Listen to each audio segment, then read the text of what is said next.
ಬಹುತೇಕ ತಾಯಂದರಿಗೆ ಅದರಲ್ಲೂ ಹೊಸದಾಗಿ ತಾಯಿ ಆಗಿರೋರಿಗೆ ಆ ಮಗು ಯಾವಾಗ್ಲೂ ಅಳ್ತಾ ಇದೆ ಅಂದ್ರೆ ಕಿರಿಕಿರಿ ಮಾಡ್ತಾ ಇದೆ ಅನ್ನೋದಾದ್ರೆ ಅಥವಾ ಮೊದಲು ಎದೆ ಭಾರವಾಗಿರ್ತಿತ್ತು ಬಟ್ ಇವಾಗ ತುಂಬಾ ಹಗುರವಾಗಿದೆ, ತುಂಬಾ ಸಾಫ್ಟ್ ಆಗಿದೆ, ಮಗುವಿಗೆ ಎದೆ ಹಾಲು ಸಾಕಾಗ್ತಿದೆಯೋ ಇಲ್ವೋ ಅನ್ನೋ ಒಂದು ಪ್ರಶ್ನೆ ಇರುತ್ತೆ.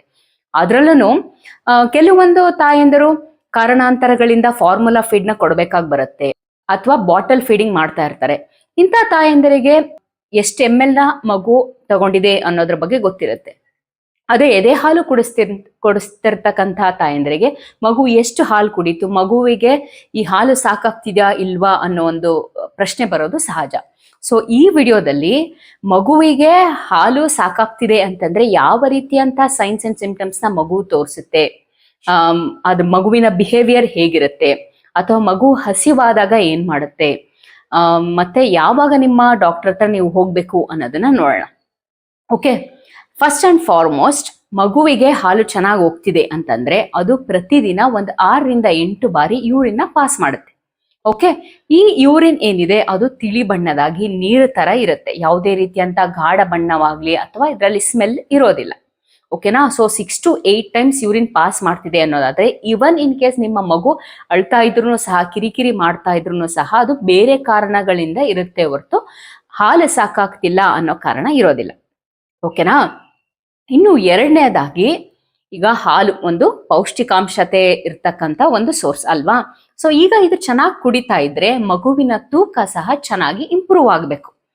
ಈಗ ಇಂಪ್ರೂವ್ ಆಗಬೇಕು, ತೂಕ ಹೆಚ್ಚಾಗಬೇಕು ಅನ್ನೋದಾದ್ರೆ ಫಸ್ಟ್ 10 to 14 ಡೇಸ್ ಏನಿರುತ್ತೆ ಮಗು ಹುಟ್ಟಿದಾಗ ಸಹಜವಾಗಿ ಮಗುವಿನ ತೂಕ ಇಳಿಕೆಗೊಳ್ಳುತ್ತೆ. ಎಷ್ಟು ಅಂತಂದ್ರೆ ಒಂದು 10%, ಅರೌಂಡ್ 10%. ಈಗ ಫಾರ್ ಎಕ್ಸಾಂಪಲ್ ಮಗು ಹುಟ್ಟಿದಾಗ ಒಂದು 3 kg ಇತ್ತು ಅಂತಂದ್ರೆ ಅಪ್ ಟು 300 ಗ್ರಾಮ್ನಷ್ಟು ತೂಕ ಮೊದಲು 10 to 14 ಡೇಸ್ ಇಳಿಯುತ್ತೆ. ತದನಂತರ ಏನಿದೆ ಅದು ಗ್ರಾಜುವಲ್ ಆಗಿ ಮಗುವಿನ ತೂಕ ಇನ್ಕ್ರೀಸ್ ಆಗ್ತಾ ಹೋಗುತ್ತೆ. ಒಂದು ಪರ್ ಡೇ ಏನಿಲ್ಲ ಅಂತಂದ್ರು ಅರೌಂಡ್ 25 to 30 ಗ್ರಾಮ್ಸ್ ಅಷ್ಟು ಪರ್ ಡೇ ಅಷ್ಟು ವೆಯ್ಟ್ ಇಂಪ್ರೂವ್ ಆಗ್ತಾ ಹೋಗುತ್ತೆ.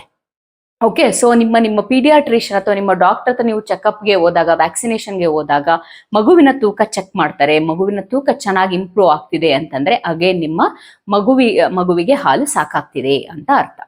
ಓಕೆನಾ?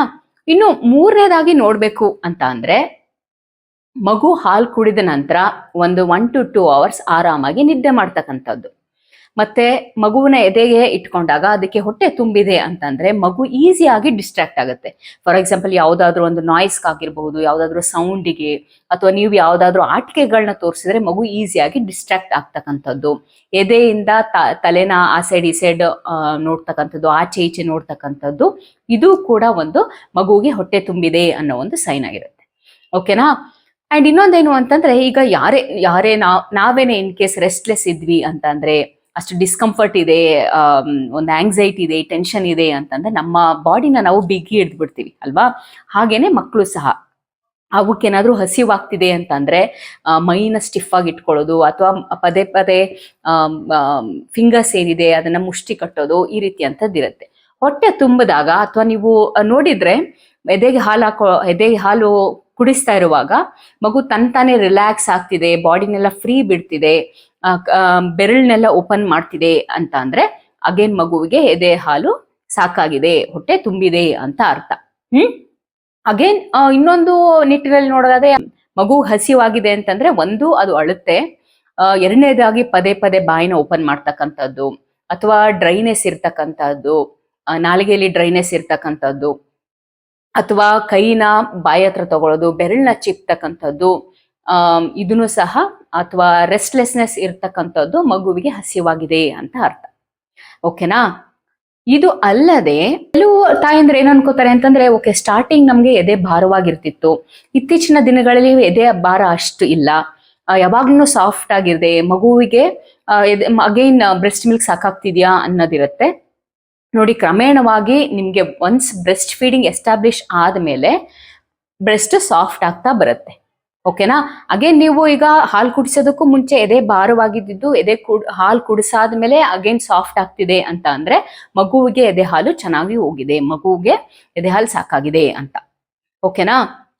ಇನ್ನೊಂದು, ಕೆಲವರು ಈಗ ಎದೆ ಹಾಲು ಕುಡಿಸಿದ್ಮೇಲೂ ಮಗು ಅಳ್ತಾ ಇದೆ ಅಂತಂದ್ರೆ ಅದಕ್ಕೆ ಬೇರೆ ರೀಸನ್ಸ್ ಇರಬಹುದು. ಫಾರ್ ಎಕ್ಸಾಂಪಲ್ ಏನಾದ್ರೂ ಡಯಪರ್ ಏನಾದ್ರೂ ಬೆಟ್ಟಾಗಿದ್ರೆ, ಮಗು ಮೋಷನ್ ಮಾಡ್ಕೊಂಡಿದ್ರೆ, ಅದಕ್ಕೇನಾದ್ರೂ ತೊಂದರೆ ಆಗ್ತಿದ್ರೆ, ಇರಿಟೇಷನ್ ಆಗ್ತಿದ್ರೆ, ಅಥವಾ ಗ್ಯಾಸ್ ಆಗಿದ್ರೆ ಮಗುವಿಗೆ, ಅಥವಾ ಬೇರೆ ಕಾರಣಗಳಿಂದ ಮಗು ಅಳಬಹುದು. ಯಾವುದು ಕಳ್ತಿದೆ ಅನ್ನೋದನ್ನ ನೀವು ನೋಡ್ಬೇಕಾಗಿ ಬರುತ್ತೆ. ಇನ್ನು ಇನ್ ಕೇಸ್ ಯಾವಾಗ ಡಾಕ್ಟರ್ ಹತ್ರ ಹೋಗ್ಬೇಕು ಅಂತಂದ್ರೆ, ಮಗು ಯೂರಿನ್ ಸರಿಯಾಗಿ ಪಾಸ್ ಮಾಡ್ತಿಲ್ಲ, ಒಂದು 24 hours ಆದ್ರೂ ಒಂದು ಸಲನೂ ಮಗು ಯೂರಿನ್ ಪಾಸ್ ಮಾಡಿಲ್ಲ, ಅಥವಾ ಯೂರಿನ್ ಪಾಸ್ ಮಾಡ್ತಿದ್ರು ಅದು ಗಾಢ ಬಣ್ಣದಲ್ಲಿ ತುಂಬಾ ಯೆಲ್ಲೋ ಕಲರ್ ಅಲ್ಲಿ ಹೋಗ್ತಾ ಇದೆ, ಅದ್ರದ್ದು ಸ್ಮೆಲ್ ಬೇರೆ ರೀತಿ ಇದೆ ಅನ್ನೋದಾದ್ರೆ, ಅಥವಾ ಮಗು ಯಾವಾಗ್ಲೂ ಮಲ್ಗೆನೇ ಇದೆ, ಒಂಥರ ಮಂಪರ ತರ ಇದೆ, ಯಾವುದೇ ರೀತಿ ಅಂತ ಅಷ್ಟು ಆಕ್ಟಿವಿಟಿನ ತೋರಿಸ್ತಿಲ್ಲ ಅನ್ನೋದಾದ್ರೆ, ಅಥವಾ ತಾಯಿಗೆ ಎದೆ ತುಂಬಾ ಗಟ್ಟಿ ಆಗ್ತಿದೆ, ನೋವು ಬರ್ತಾ ಇದೆ, ಅಥವಾ ಮಗುವಿನ ಲ್ಯಾಚಿಂಗ್ ಕರೆಕ್ಟ್ ಆಗಿಲ್ಲ ಅನ್ನೋದಾದ್ರೆ, ಅವಾಗ ಡೆಫಿನೆಟ್ ಆಗಿ ನೀವು ನಿಮ್ಮ ಡಾಕ್ಟರ್ ಅಥವಾ ಲ್ಯಾಕ್ಟೇಷನ್ ಕನ್ಸಲ್ಟೆಂಟ್ ನ ಸಹಾಯನ ಪಡ್ಕೋಬೇಕಾಗಿ ಬರುತ್ತೆ. ಓಕೆನಾ? ಸೊ ಈ ಎಲ್ಲಾ ಮಾಹಿತಿ ನಿಮ್ಗೆ ಉಪಯೋಗ ಆಯ್ತು ಅಂತ ತಿಳ್ಕೊತೀನಿ. ಇನ್ನೊಂದು ವಿಡಿಯೋದಲ್ಲಿ ಇದ್ರ ಹಿಂದೆ ಮಾಡಿರತಕ್ಕಂಥ ವಿಡಿಯೋದಲ್ಲಿ ಎದೆ ಹಾಲು ಹೆಚ್ಚಿಸುವುದು ಹೇಗೆ ಅನ್ನೋದ್ರ ಬಗ್ಗೆ ಒಂದು ಡೀಟೇಲ್ಡ್ ವಿಡಿಯೋ ಮಾಡಿದೀನಿ, ಅದನ್ನು ಸಹ ನೀವು ನೋಡಬಹುದು. ಓಕೆ, ಮುಂದಿನ ವಿಡಿಯೋದಲ್ಲಿ ಮತ್ತಷ್ಟು ಮಾಹಿತಿಗಳೊಂದಿಗೆ ಸಿಗೋಣ. Thank you.